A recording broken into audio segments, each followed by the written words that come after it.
दिन 31 मई 2026 रविवार। एक बार फिर से आप सभी का स्वागत है भगवत गीता की इस ऑडियो बुक के एक नए एपिसोड में।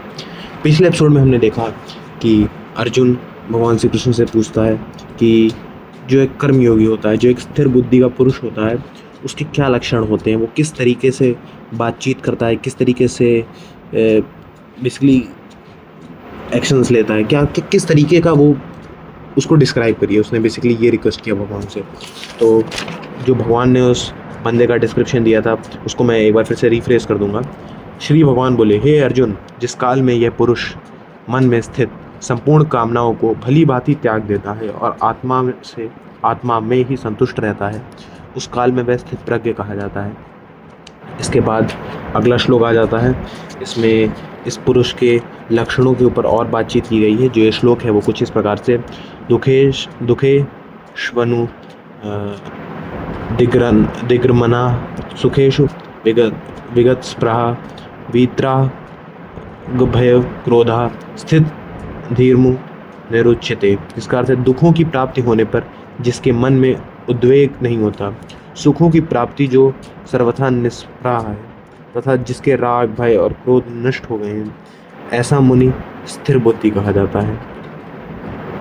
अब सेम वही चीज़ कुछ समय पहले मैं अब उस शब्द को भूल गया हूँ। कौन सा शब्द था? वो शब्द था समत्व, जिसकी हम लोग बात कर रहे थे पिछले कुछ एपिसोड्स में।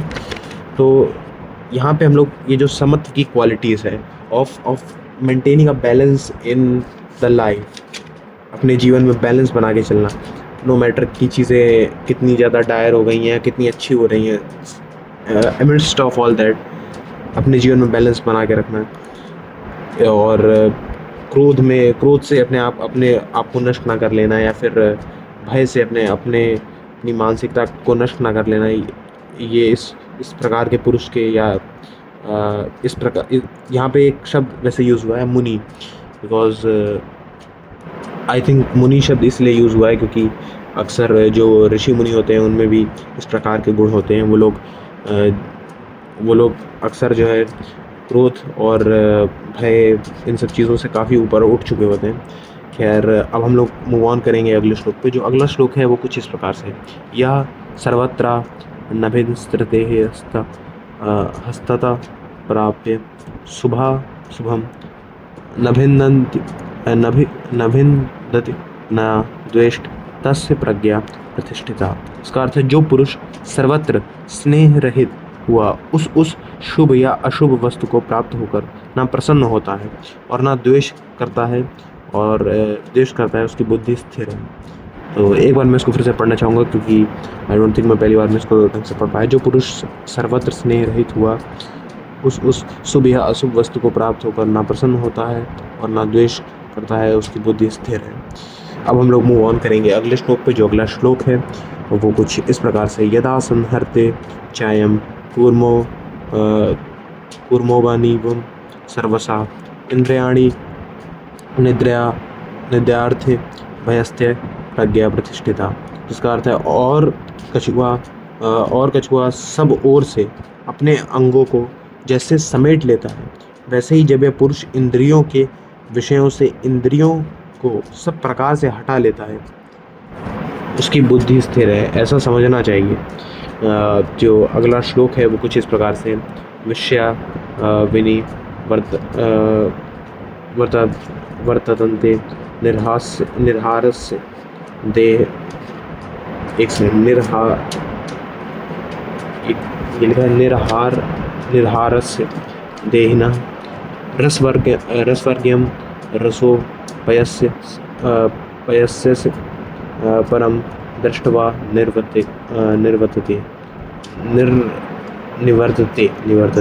इंद्रियों के द्वारा विषयों को ग्रहण न करने वाला पुरुष, विषयों को ग्रहण न करने वाले पुरुष के भी केवल विषय तो निवृत्त हो जाते हैं, परंतु उनमें रहने वाली आसक्ति निवृत्त नहीं होती।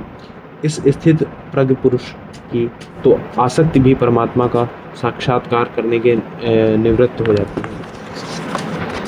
इसी के साथ आई थिंक इस अध्याय, जो आज का बेसिकली एपिसोड था, इसमें जितने श्लोक मुझे कवर करने थे वो मैंने कवर कर लिए हैं। विद दैट बीइंग सेड, अब हम लोग थोड़ा थोड़ा सा क्या कहते हैं उसको, सोच विचार करेंगे कि भगवान श्री कृष्ण क्या बोल गए।